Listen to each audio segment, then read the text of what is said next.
sí, quería empezar la entrevista con lo que para mí es una mala noticia, que es que el proyecto tuyo de Tactical Room ha acabado hace un par de meses, en diciembre. Bueno, para el que no lo sepa, era la revista de que dirigía Martí Perarnau, que durante los últimos 8 años, si no me equivoco, han sacado 70 números.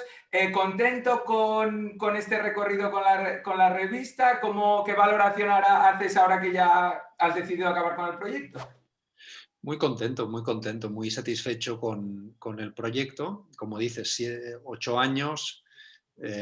Además es un proyecto que ya venía anteriormente, digamos, bueno, que empezó con un blog, siguió con una página web y se proyectó a la revista digital, al Tactical Room, de febrero de 2013 hasta diciembre de 2020, y muy contento desde cualquier perspectiva, ¿no?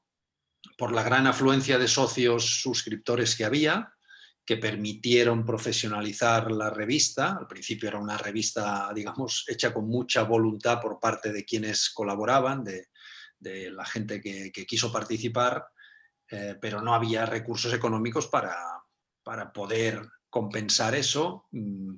Con el paso del tiempo, gracias a los suscriptores, pues ya pudimos remunerar esas colaboraciones de manera correcta y adecuada, y bueno, pues esa fue una primera satisfacción. Otra fue bueno, pues el propio hecho de la difusión, de la buena repercusión que había, de la buena aceptación que tenía por parte de los lectores este tipo de contenidos.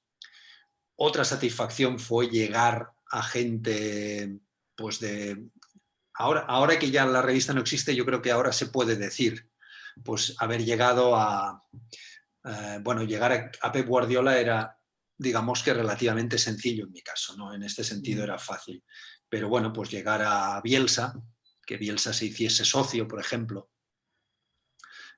por su cuenta, no porque se ¿Por lo qué la pidiéramos, preparas tú para hacerse? sino que de pronto un día llegó un mail diciendo una suscripción a nombre suyo. Y bueno, pues fue, a partir de ahí pues hubo otras cosas que, digamos, ya no puedo explicar en detalle, pero fue muy satisfactorio. Pues Marcelo, César Luis Menotti, en fin, toda una serie de personajes, Víctor Frade, Paco Seirulo, el profesor Garganta, en fin, toda una serie de personajes en el mundo del fútbol y del deporte en general, pues que fue muy satisfactorio que ellos estuvieran interesados digamos, en recibir la revista, en suscribirse, etcétera, ¿no? Y por último, también muy satisfactorio el poder programar el final. Claro, a eso iba, porque para el que no lo sepa, lo curioso de esto, si no sabes la historia y ahora nos están escuchando, piensan que, bueno, igual por la crisis en la que estamos inmersos ahora, te ves abocado a cerrar, pero no, tú ya lo decides con un año, si no me equivoco, Sí, de sí, Manuel. antelación, ya dices, ahora estamos en la cima, todo va bien, cerramos. Sí. Bueno, lo has explicado. Con un año de antelación, pues yo vi, yo pensé, esto ahora va muy bien, todo va bien, que solo podemos hacer dos cosas. Seguimos o cerramos. Si seguimos, pues llegará un día que a lo mejor nos cansamos, o a lo mejor nos aburrimos, o a lo mejor la gente se aburre de nosotros, o en fin, pueden ocurrir mil cosas, ¿no? Eso fue mucho antes de la pandemia. Y entonces igual nos vemos obligados a cerrar esto, digamos, en malas condiciones, ¿no? Por razones económicas o de cualquier otro tipo, ¿no? Simplemente pues que los colaboradores deciden ya no seguir escribiendo, en fin, mil razones, ¿no? Y bueno, pues pensé, ya hemos llegado muy arriba, las cosas van bien. Cuando las cosas van bien, a veces hay que planificar que se acaben, ¿no? Evidentemente no ibas a terminar en un mes o en dos, sino que hicimos pues eso, una planificación de un año completo, y en diciembre del 2019 fue cuando anunciamos que entrábamos en el último año. Habéis hecho una faena, porque era suscriptor, y suscriptor y me da pena. No, pero es verdad que es curioso, además en este momento actual del periodismo, que siempre está en tela de juicio y que más que primar por la calidad es hacer, hacer, hacer, cuanto más se haga mejor y vamos a ver qué vendemos o cuántos clics conseguimos, y un trabajo también tan logrado como el vuestro, que cuando estéis mejor decidáis exactamente lo opuesto, decir, bueno, hasta aquí estamos bien y antes de que, lo que decías tú, nos cansemos. De todas maneras, para el que no conozca la publicación, aún estáis a tiempo porque he visto que habéis hecho un pack que Sí, puedes conseguir sí. los 70 números. Sí, hubo bastante gente que lógicamente no era suscriptor desde el primer día y claro, pueden seguir comprando pues individualmente algunas revistas y tal, pero hubo gente que nos pidió eso, el hacer un paquete muy a un precio muy asequible y Sí, entonces sí que pues lo hemos veo. hecho un paquete de las 70 revistas y con eso Sí, pues ya está, el que lo quiera pues lo tiene para la historia. sí. Y un poco lo que tú decías, sí, podíamos estar otros 8 años, otros 10 años, otros 20 años haciendo, ¿no? Pero yo creo que digamos, el núcleo esencial del proyecto ya lo habíamos hecho, que Claro. era lo que tú has definido, conseguir unos contenidos de calidad que dieran satisfacción al lector. Bueno, esos contenidos ya están y además están asequibles. Quiero decir, dentro de 5 años pueden seguir Claro. consultándolos, ¿no? Bueno, pues era una obra que ya estaba hecha pues a otra cosa. Yo le decía a Martí antes de empezar la entrevista que para canalizar un poco la charla y tocar diferentes temas del fútbol, lo haremos un poco a través de sus publicaciones y de los libros que ha escrito y de Tactical Room. Y de Tactical Room, a través de esto se me desprende una pregunta, Martí, tú que, como yo decía al inicio, fuiste olímpico en Moscú 80, pero luego en las Olimpiadas de Barcelona, si no me equivoco, fuiste el jefe del centro de prensa, tienes un recorrido larguísimo en cuanto a medios de comunicación se refiere. Ahora que, como decía yo también, el periodismo, sobre todo el deportivo, es cuestionado porque hay muchos programas sensacionalistas, amarillistas y bueno, que ha ido degenerando un poco todo, también se hacen productos como este que hablamos, de Tactical Room. Entonces, ¿cómo ha sido la evolución esta desde los principios de los 90 hasta ahora en cuanto a periodismo deportivo? ¿Tú crees que hemos ido a mejor? Hombre, digamos, no, rotundamente hemos ido a peor.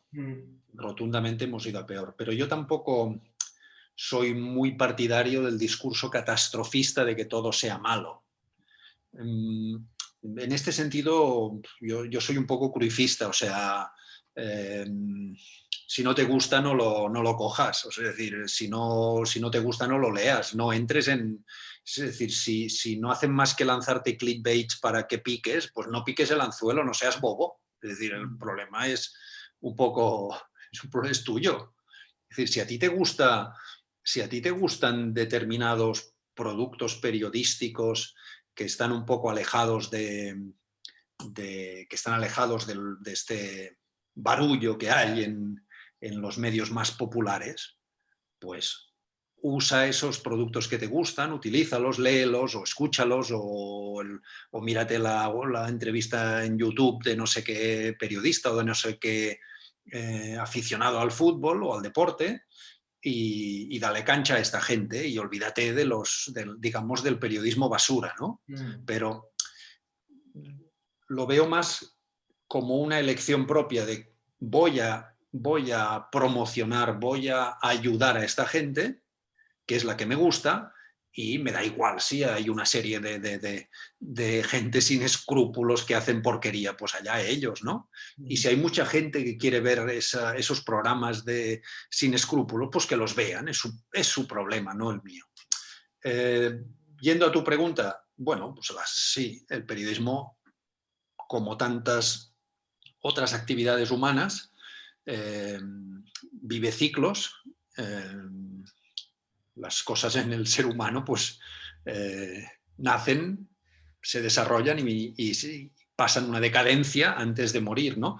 Y el periodismo deportivo en España, pues yo creo que está en un proceso de gran decadencia. Dentro de la decadencia hay ejemplos muy positivos, buenos, no diré bonitos, baratos, pero muy Sí. muy positivos, que son los que a mí me gustan y punto. Pero sí, en general es una profesión degradada y decadente que ha ido a peor y que, bueno, pues lo estamos viendo a diario, sí. Es una pena, pero bueno, no es la única profesión que, digamos, vive un momento decadente. Es que ya es verdad, pero incluso al profesional, si tú dices que eres periodista deportivo o que vas a estudiar periodismo para ser, ahora la gente que empieza en la universidad, para ser periodista deportivo, yo creo que eso antes no pasaba y ahora sí que ya mentalmente la imagen que se le genera a la gente es a ciertos, ya te encasillan en ciertos programas que no hace falta decir nombres, pero como que ya la imagen incluso del periodista deportivo está degradándose un poco porque se ensalzan los productos como el que hablábamos antes de The Tactical Room o ciertos periodistas es como lo que no es habitual, como, hostia, ¿has visto esto de periodismo deportivo? ¡Qué bien hecho! Sí, yo creo que esto que has tocado es, digamos, lo que simboliza esta decadencia y esta degradación.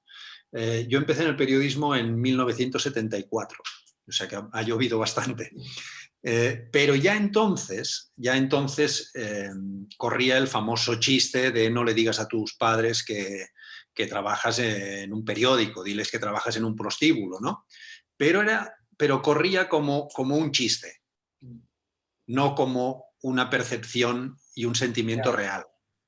Ahora, sin embargo, ya no es un chiste, sino que es algo mucho más profundo, donde el ser periodista empieza a dar un poco de vergüenza.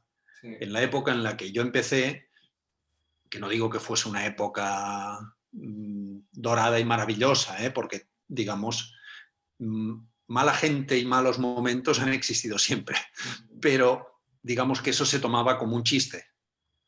Y no recuerdo en absoluto esta percepción que tú comentas de tener que señalar tanto buenos ejemplos, como queriendo decir todavía hay excepciones.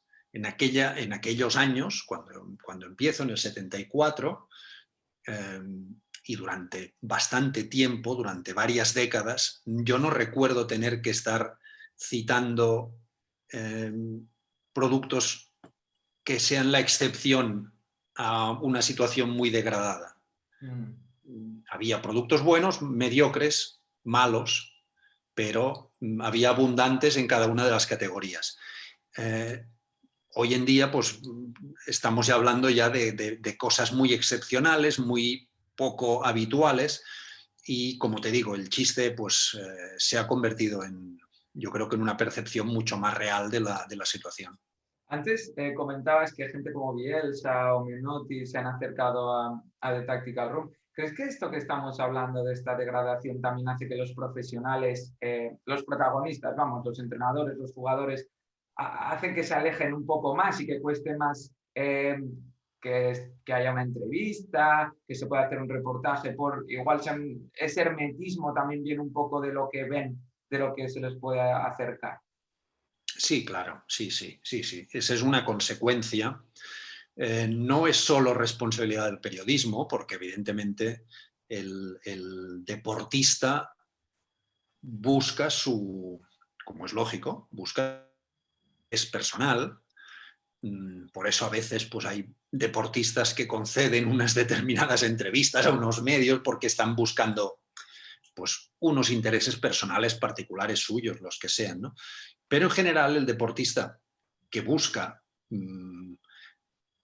más o menos sentirse protegido en su actividad y no ser criticado, porque a nadie le gusta, digamos, que por tu actividad estar todo el día en un periódico o en una radio o en una televisión siendo criticado por unas actuaciones tuyas.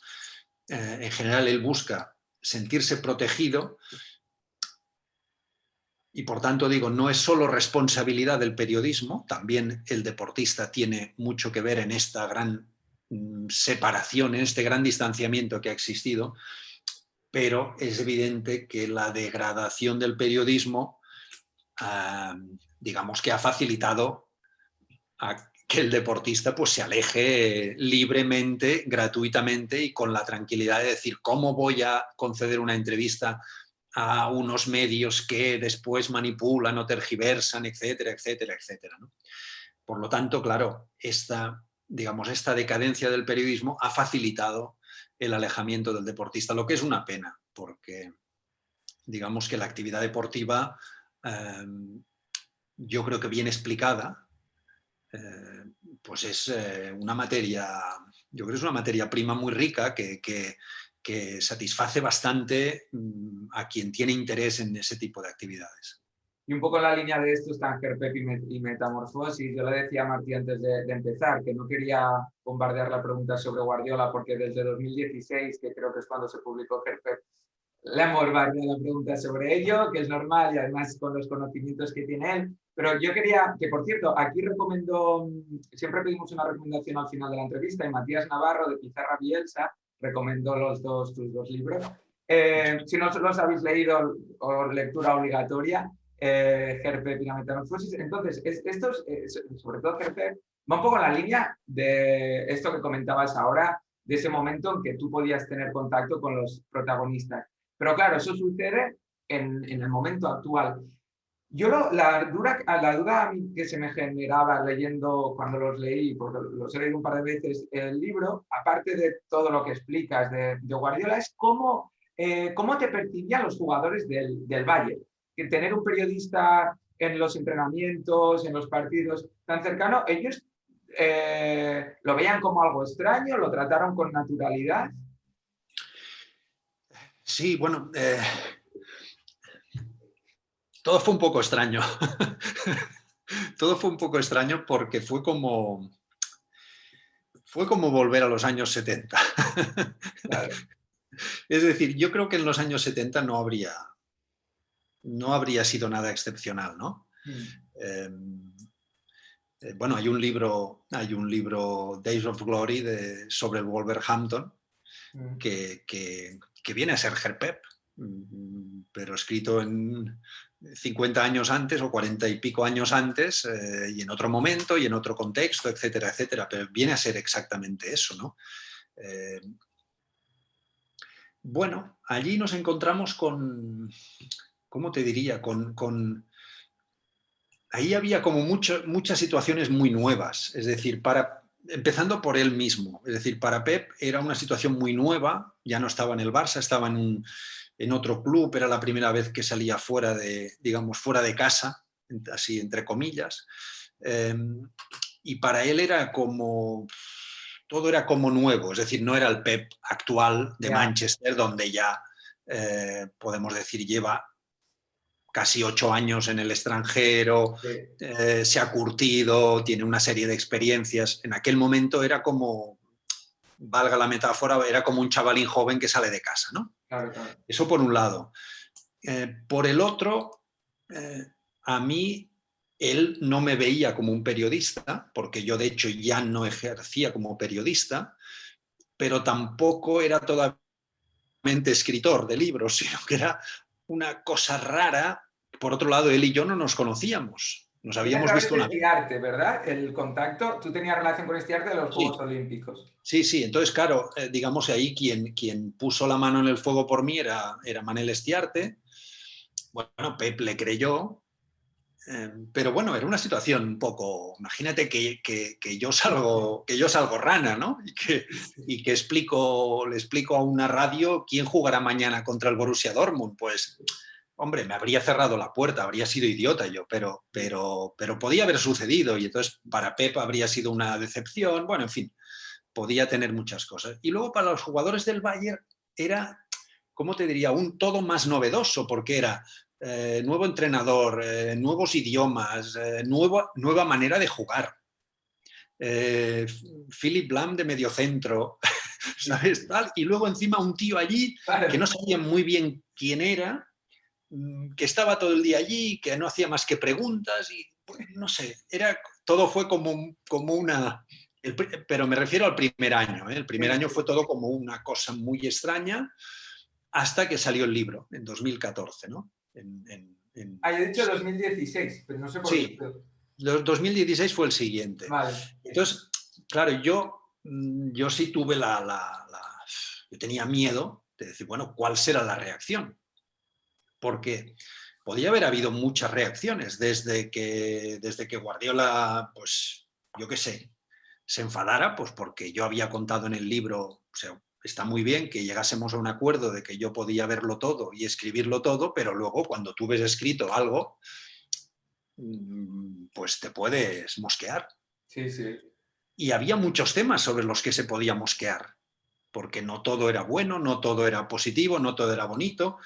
Es decir, la noche del 0-4 del Real Madrid, pues lógicamente es es un momento no programado ni programable. Es decir, entonces recuerdo que incluso cuando termina la rueda de prensa, yo intento entrar en el vestuario y el guarda me dice que no, porque imagínate, 0-4 aquella noche era como para... Para parecer tú haciendo preguntas, ¿eh? Claro. Y entonces yo intento, se monta un poco de, no de barullo, pero en fin, el guarda que no, que no, que no, que no, que no. Entonces me ve Pep, dice que sí, me hace entrar, me da un abrazo, me dice esto es una mierda, mi peor cagada que he hecho nunca, la he cagado por aquí, por allí, bueno, en fin, todo eso, ¿no? Y tal. Y, y claro, yo eso lo explico. Claro, es que te Entonces, iba a decir precisamente eso, que en el libro eso está muy bien reflejado de el planteamiento táctico que pensaba hacer él, todo eso lo desarrollas en el libro. claro, entonces eso cuando yo como escritor me pongo a escribirlo y a narrarlo, también pienso, cuidado cuando él lea esto, Ya. eh, pues igual no le hace gracia. Mm. ¿Cuál será su reacción cuando lea esto? Y aunque él no lea el libro, los que están a su lado lo van a leer, porque lo lee Stiarte, lo lee Domènec Torrent, Planchar, la esposa, Cristina, la esposa de Pep, es decir, que ellos lo leen y le van a decir a Pep esto, o le van a decir no sé qué, o le van a decir lo del médico, o le van a decir lo de Ribery, en fin, una serie de puntos que podían ser, digamos, delicados. Y como esto que te cuento de Pep, pues podía haber ocurrido pues con jugadores. Tú imagínate, pues, que a Ribery le cuentan según qué, o a Schweinsteiger según qué, o a Müller según qué. Bueno, pues, ¿cuál será la reacción? Con lo cual yo recuerdo que el día que fui con los ejemplares del libro a Sevenelstrasse, eh, que llevaban los libros, digamos, en catalán para Pep, Manel y compañía, y los libros en alemán para los alemanes, pues claro, pues toma a Robben, toma a Lahm, toma a Manu Neuer. Entonces ya tenía la sensación de que había algunos jugadores que jamás lo iban a leer, pero otros, como Philipp Lahm, que además él había publicado un libro en la misma editorial que la había publicado yo, es decir, que Sí, la dueña de la editorial era muy amiga de Philipp Lahm, es decir, que digamos, iba a misa que Philip se iba a leer el libro, sí, porque sí. además el representante de Philip sale bastante en el libro Sí. también, es decir, que había muchos elementos de que yo le daba al capitán el libro y el capitán se lo iba a leer. Y entonces yo pensaba, ¿cuál será la reacción? O sea, a lo mejor dentro de 15 días Sí, ya. llego tan contento y me dicen verboten y punto, y no entras aquí ni de coña, ¿no? Pero bueno, no ocurrió. Y luego sí, los 2 años siguientes, cuando ya escribí lo de la metamorfosis, que fue el de 2016, pues lógicamente ya las reglas del juego ya eran conocidas por Claro. todo el mundo. Es decir, ya Pep sabía que podía fiarse de mí, ya sabían que yo no iba a explicar nada de lo que ocurriese, los jugadores, pues el que quería tener confianza conmigo la tenía y el que no, nunca la tuvo, eso también te lo digo. O sea, hubo jugadores con los que en 3 años solamente nos dijimos buenos días y punto. Ya. Y otros con los que hubo muchas conversaciones y profundizamos, Pero ¿no? la reacción fue positiva, entiendo, por parte de los jugadores, digo, ¿eh? Sí, sí, sí, sí, sí, por parte de los jugadores no hubo Y, ninguna reacción mala, no, no. y tú, Martín, ¿te esperabas que... Entiendo que me vas a decir que no, pero ¿en algún momento te planteabas que 7 años después este libro continuase siendo una referencia, o sea, que tuviese este boom que ha tenido durante estos 6, 7 años, que luego hicieses el segundo, que te hayan preguntado millones de veces y te sigan preguntando por eso? No, te digo que no porque no podía esperarlo. Es que el libro surge, lo he explicado varias veces, pero lo puedo volver a explicar. El libro surge muy... A ver, es que digamos, yo hago una transición de periodista a escritor de libros deportivos, ¿no? Eso sí que lo hago.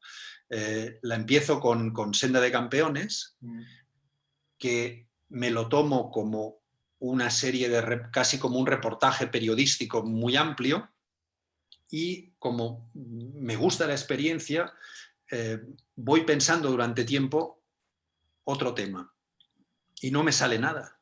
O sea, punto, no, o sea, es una hoja en blanco y yo no tengo tema para escribir un libro. Y de pronto, en enero de 2013 el Bayern anuncia lo de Pep, y entonces fue como un flash. Hostia, pues me voy a Alemania, me voy a Alemania a vivir un tiempo, a seguir al equipo y a ver cómo lo hace Pep, pero yo desde la grada, o sea, yo como una persona normal de la grada, y hombre, a través de este arte seguro que algún día tomaremos un café con Pep y algo me contará y explico cómo ha sido su año allí y tal. Y esa misma tarde recuerdo haber llamado a Estiarte, contárselo, y él me dijo, lógicamente, con buen criterio, enero de 2013, falta un mundo, ya lo hablaremos. Bueno, como no me dijo que no, pues hacia el mes de mayo de aquel año le dije, bueno, le llamé, dentro de un mes o un mes y medio empezáis. Te vuelvo a decir que yo me voy a Alemania para escribir un libro de Pep sobre su experiencia el primer año, etcétera, etcétera. Yo nunca hablé de entrar dentro, yo siempre era desde fuera. Y bueno, mi sorpresa es que de pronto un día me dice, nos presentan el 23 de junio en el Allianz Arena, te espero allí. Pues nada, yo compré un billete, me fui para allá, no tenía ni editor para el libro, o sea, yo era mi proyecto personal y punto. Me fui allí a una rueda de prensa, nada, había 300 periodistas alemanes, pude ver un segundo a Pep, un segundo, saludé, le deseé suerte, punto, y Manel me dijo, vente al Trentino a la concentración, al stage de pretemporada. Y yo dije, bueno, pues vale, me compré otro billete, me fui allí, me equivoqué varias veces en la ruta, llegué allí y esa es la sorpresa. Es decir, yo llego al Trentino y entonces pues veo que el Bayern está concentrado en un sitio a puerta cerrada, todo cerrado, todo cerrado. Llamo a Manel, le digo, ya he llegado aquí y tal. Dice, vale, pues a las 7 en la puerta del estadio. Voy, me abre la puerta, me lleva al campo, me siento en un banquillo y ahí está Schweinsteiger, Mario Götze, que estaban lesionados. Yo empiezo a tragar saliva, ¿qué está pasando aquí? Sale el equipo, entrenan, yo veo el entrenamiento y cuando termina Pep, viene y me dice, bueno, ya me ha contado Manel lo del libro, que quieres hacer un libro, tal, vale, pues puedes entrar, verlo todo lo que tú quieras, etcétera, etcétera. Sobre todo no expliques nada de lo que ves. Y entonces viene Manel y me cuenta lo de Thiago. Dentro ficharemos a Thiago, porque el Barça no le quiere, etcétera, etcétera, y vamos a fichar a Thiago. Y claro, yo me vuelvo al hotel absolutamente flipado, porque... No, es que es el sueño de cualquier periodista, claro, cualquier aficionado al fútbol. Claro, es decir, pues aquí yo pensé, aquí ha habido un malentendido. Yo dije que quería ir y ellos me han abierto la puerta, ¿no? Y bueno, pues nada, pues a partir de ahí ya el proceso día a día, ganarse la confianza, porque al principio, como te digo, no nos conocíamos y podía haber habido pues simplemente una mala relación o lo que fuese, ¿no? Y Martí, a mí y te digo de verdad que me lo he leído un par de veces y luego he ojeado en su momento, luego he ojeado más cosas y tal, a mí lo que me fascinó en el momento del libro, aparte de, claro, todo lo que se explica y cómo está explicado, el poder vivir desde dentro toda una temporada de un equipo de élite. Y todo esto viene antes ahora está muy de moda el tema del All or Nothing de Amazon, que tratan diferentes deportes, incluso hay de la NFL también, sacaron el del City Guardiola, el último del Tottenham de Mourinho. Entonces, ¿tú crees o percibiste, estando puertas adentro, o crees que reportajes como los de All or Nothing condicionan el comportarse de jugadores o entrenadores? Porque claro, lo tuyo es un libro, aunque se detalla todo, pero es un libro. Pero, por ejemplo, en productos audiovisuales como este, la interpretación del espectador, al final estás viendo lo que es y no te llega a través de un interlocutor como puede ser en tu caso. Bueno, yo creo que se da un fenómeno doble. Por una parte, cuando estamos hablando de un libro, como en este caso GERPEP u otro que hubiese existido así, hay un intermediario, que es el autor, que ha visto una serie de y las explica al lector. Por lo tanto, digamos que el lector puede decir, no, yo prefiero que no haya intermediario y verlo directamente. Pero entonces se da también otro hecho importante y que puede ser bastante más distorsionante que el hecho de que haya un autor escribiendo, que Claro, es todos los protagonistas del documental saben que van a ser protagonistas de un documental. Por lo tanto, sus actuaciones pueden ser naturales o menos naturales.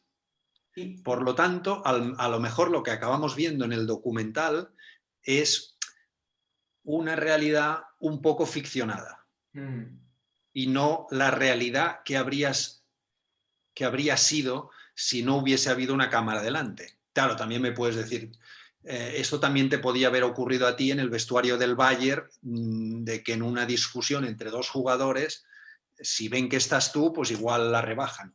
Pues podía haber ocurrido, pero el hecho de que fuese una novedad y de que hubiese ese ambiente que te he contado antes, un poco naif y un poco novedoso por parte de todo el mundo, hizo que yo, por lo menos esa es mi percepción, que todas las situaciones que se dieron fuesen las buenas y las malas, fuesen situaciones naturales, las que ocurrían en ese momento y no las que de alguna manera quedan un poco mediatizadas por las cámaras. Claro, es que eso es precisamente la sensación que a mí, evidentemente, me han encantado, porque es lo mismo, te metes dentro de un vestuario de élite, pero tenía esa percepción que no es lo mismo a través del libro, que lo que dices tú, que las situaciones se pueden dar de una manera mucho más natural, que no sé hasta qué punto condiciona el tema de las cámaras, porque además, hablando de lo que hablábamos hace nada, 10 minutos del hermetismo del fútbol actual, ¿tú qué valoración o cómo explicas que dentro de este mundo tan hermético ahora se estén dando productos audiovisuales de este tipo? Bueno, yo sinceramente creo que por dinero, creo que por razones económicas. Es decir, puede ser que algún caso no sea tanto por razones económicas como por razones de prestigio, imagen, difusión, marketing, etcétera, ¿no? Pero en general, bueno, al final lo que hay es una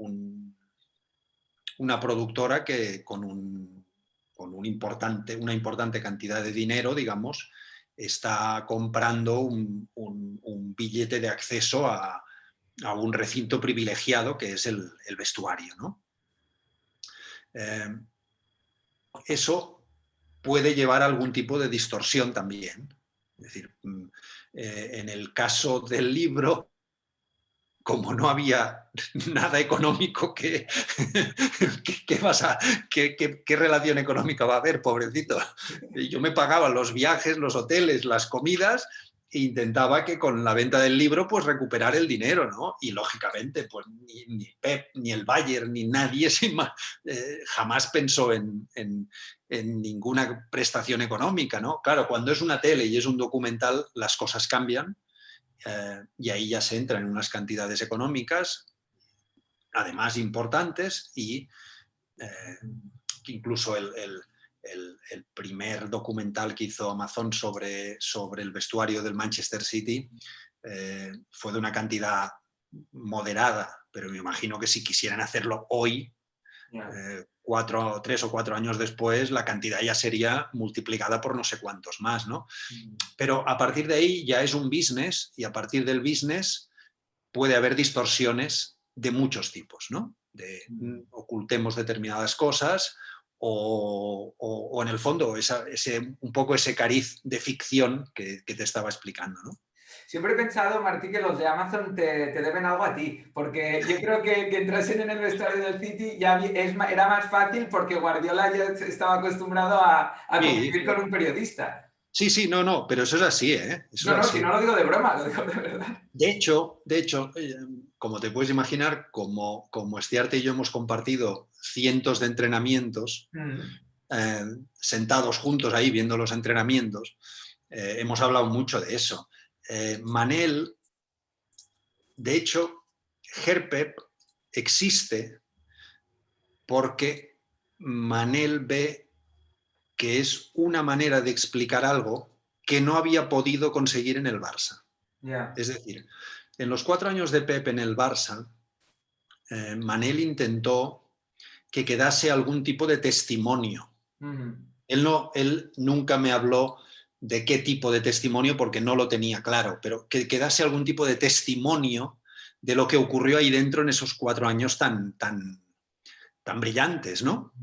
Es decir, quedan los títulos, queda el juego, pero no ha quedado nada de lo que pasó ahí dentro en esos 4 años. Quedan, pues no sé, las 2 fotos que hemos visto todos del vestuario de la final de Copa, sí, que está Pep y Leo Messi allí, una foto con Tito en una pizarra, pero han quedado, digamos, pues sí, las fotos que hacía el fotógrafo del Barça, pero no ha quedado más testimonio. Yeah. Y de hecho, pues si tú intentas describir el Pep Team, pues es libros que hubo, pero libros escritos desde fuera, las fotos del fotógrafo del Barça y evidentemente las imágenes de los partidos, pero no un documento desde dentro de qué fueron aquellos 4 años mágicos. Yo creo que Manel Estiarte tenía esto en la cabeza cuando yo le dije quiero explicar el primer año de Pep en el Bayern. Y a partir de que él ve Herpep ya como producto que, digamos, es lo que él hubiera soñado que alguien hubiese hecho en el Barça años atrás, y luego ve la metamorfosis, es cuando ya las puertas del Manchester City ya no son tan difíciles de abrir, siempre y cuando se den una serie de condiciones que el club quería, etcétera, etcétera.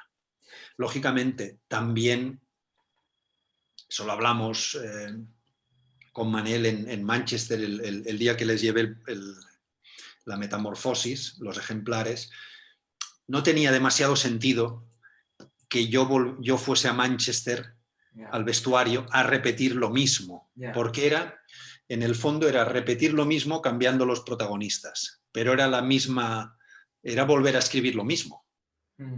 Sí, ganas o pierdes y en lugar de Philip Lahm se llama Kevin De Bruyne, pero viene a ser lo mismo. Entonces eso no tenía sentido. Y ahí es cuando, bueno, surgió la oportunidad de Amazon y yo creo que ambas partes hicieron bien. Y aparte de todo esto que estás explicando, en el libro se habla y se explican muy bien temas tácticos. Yo además cuando me leí Herpep estaba entrenando a un equipo de juveniles y intentaba aplicar algunos ejercicios, me acuerdo uno con carriles que explicabas, por supuesto no se pudo explicar, no lo pude llevar a cabo tan bien, pero entonces aparte de todo este tema táctico que tú explicas en el libro, tú, tanto en The Tactical Room como en otras publicaciones o textos tuyos, eres también no sé si llamarle estudioso de la táctica, pero algo por el estilo, porque además desde los principios del fútbol. Ahora que has convivido con un entrenador de élite o uno de los mejores de la historia, después de todo tu trabajo de estudio de la táctica, ¿crees que en el momento actual se puede haber algún cambio tan grande como lo que hubo, por ejemplo, antes hablamos de Rinus Michels, pues con la naranja mecánica o cosas por el estilo, o el fútbol ya no puede dar esos cambios tan grandes? Bueno, depende de la óptica que tomemos. Es decir, Si lo miramos, por ejemplo, desde el módulo de juego, 2-3-5, 4-2-4, 3-4-3, etcétera, pues no, probablemente ahí no hay grandes cambios porque ya todos los módulos se han inventado, ya están distribuidos. Hubo un momento que se jugaba 2-2-6 y ha habido otros momentos que se ha jugado 5-4-1 y eso los extremos del catálogo, pues hay toda una variedad y digamos que hay una gran cantidad de equipos que juegan, se distribuyen de esta manera, ¿no? Yo creo que desde esa óptica no, pero básicamente yo creo que el juego sí está evolucionando hacia un retorno a los orígenes.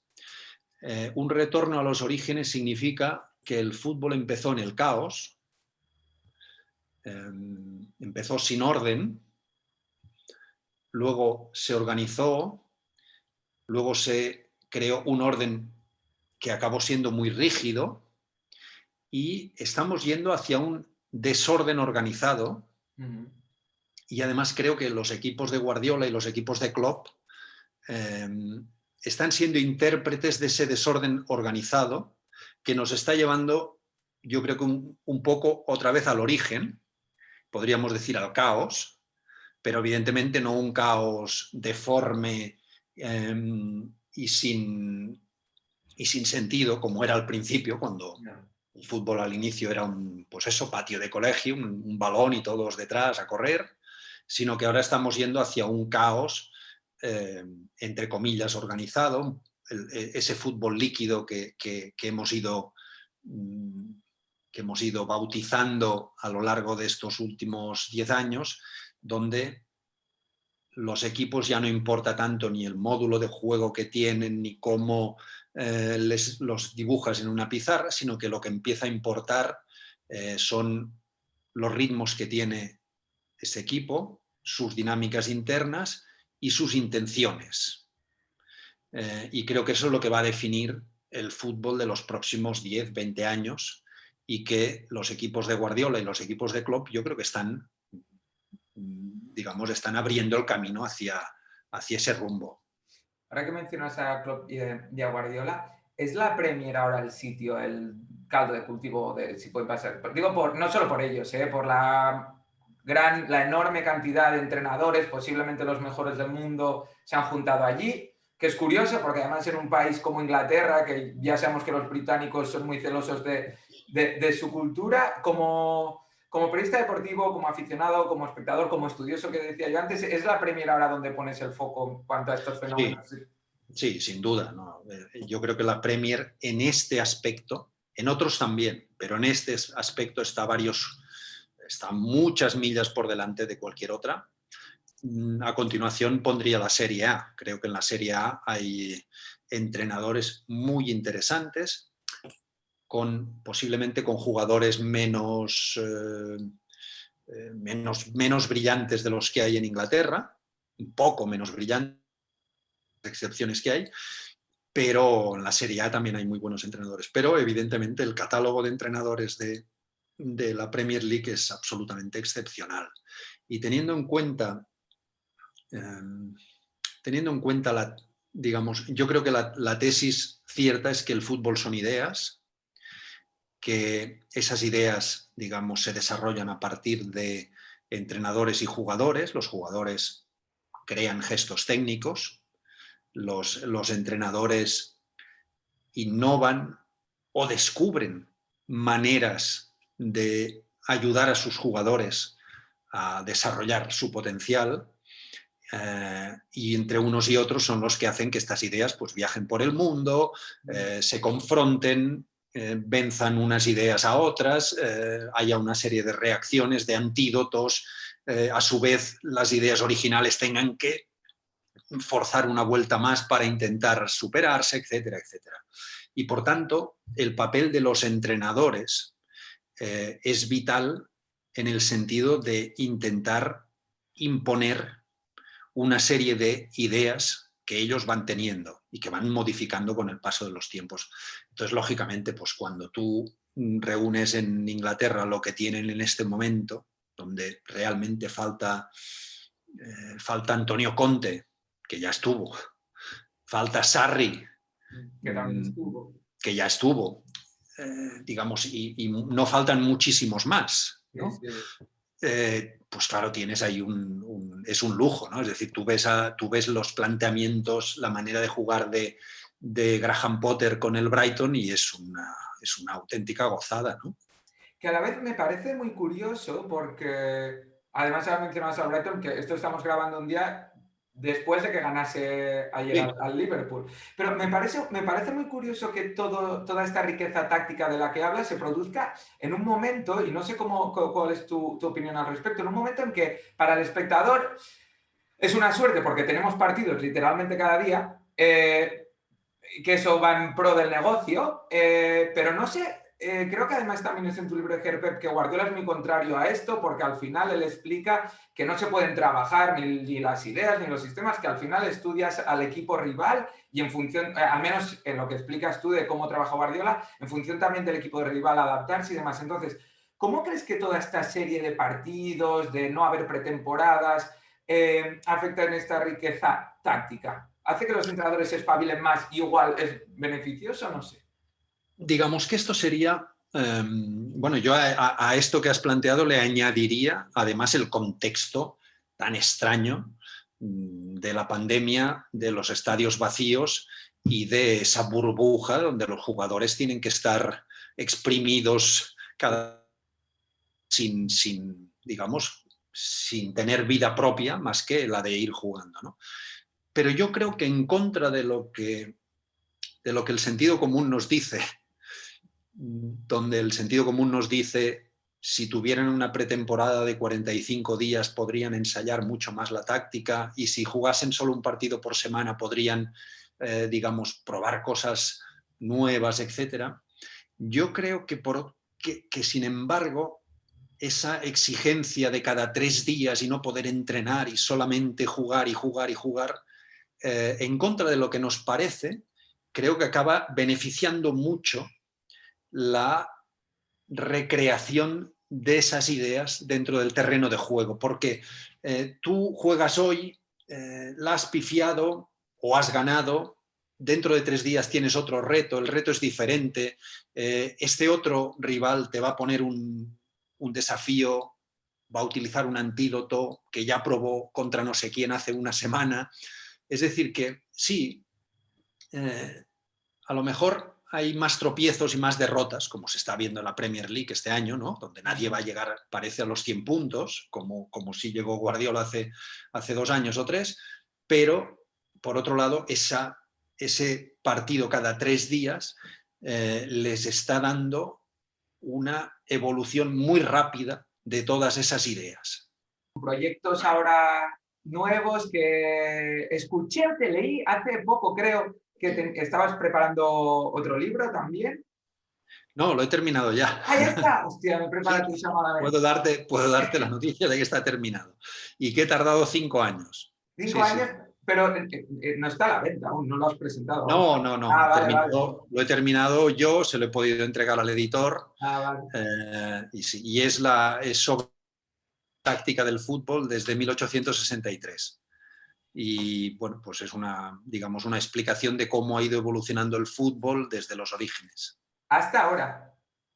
Hasta 1945 de momento, en la primera parte.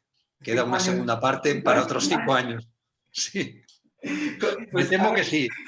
ahora que dices esto, ¿cómo es el proceso de escribir un libro durante 5 años? Porque no sé si ha llegado un momento que te planteas incluso dejarlo o porque entiendo que será dedicación absoluta y... Sí, bueno, hombre, yo he dimitido muchas veces de mi libro a lo largo de estos 5 años, muchísimas veces. Bueno, es muy largo, muy pesado, has de investigar mucho. He ido a las fuentes primarias porque realmente gran parte de la explicación de la evolución del fútbol está bastante llena de errores que se van copiando y se van pegando y que, bueno, pues van quedando van quedando ahí en el espíritu colectivo de que las cosas fueron de una determinada manera. Entonces he ido a las fuentes primarias, pues eso, a las crónicas de los periódicos ingleses de 1910 para intentar averiguar ahí lo que ocurría, etcétera, etcétera. Y el proceso ha sido muy lento, muy largo, muy pesado, pero he dimitido muchas veces, sí. ¿Y cuándo estará disponible? Pues yo creo que este año, supongo que en octubre, creo. Confío que en octubre. Genial. Vamos, el pasa es que son muchas páginas y espero que el editor no se desanime también. Yo me lo leeré y te extenderé otra vez invitación para si la aceptas, hablar del libro. Y si ves que los de Amazon ahora hacen un documental sobre entonces ya sí que les tendrías, Me preocupo. Oye, Martí, ha sido un lujazo. Acabamos todas las entrevistas del Stopper con que el invitado o la invitada nos deja una recomendación literaria, musical o cinematográfica que pondremos en nuestras redes la semana que viene, así que lo que tú quieras. ¿Literaria, musical sí. Hombre, cinematográfica no, musical, pero musical no vale porque te recomendaría a mi hijo y entonces... Hay conflicto de intereses, que lo podéis escuchar mucho, muy bueno. Sí, y ahora también con Soy Juno. Vale, sí, para Pop, sí. Han hecho otro grupo sí. también. Hombre, yo creo que te tendría que recomendar un libro deportivo, porque es a lo que toca. Yo recomendaría el libro de Rogan sobre Puskás. El libro se llama Puskás por Puskás. ¿Vale? Puskás por Puskás. Es un libro de 1990 No me lo he leído, no lo conozco. 90 y algo. El autor se llama Rogan, es un inglés. James, no quiero equivocarme, diría que James Rogan. Bueno, Rogan. Sí, lo buscaremos. Y el libro es Puskás por Puskás y es una maravilla porque explica los grandes húngaros de los 50 con testimonios de Puskás y de Kuti, en fin, de todos los protagonistas. Es un libro que me parece interesantísimo. Pues que ha dicho, la música a cargo del apellido Pelarnau y el libro de Puskás que dejaremos por aquí. Martí, muchas gracias y otra vez doblemente por habernos atendido y por haberme esperado 30 minutos más de la hora que habíamos acordado. Un placer, muchas gracias.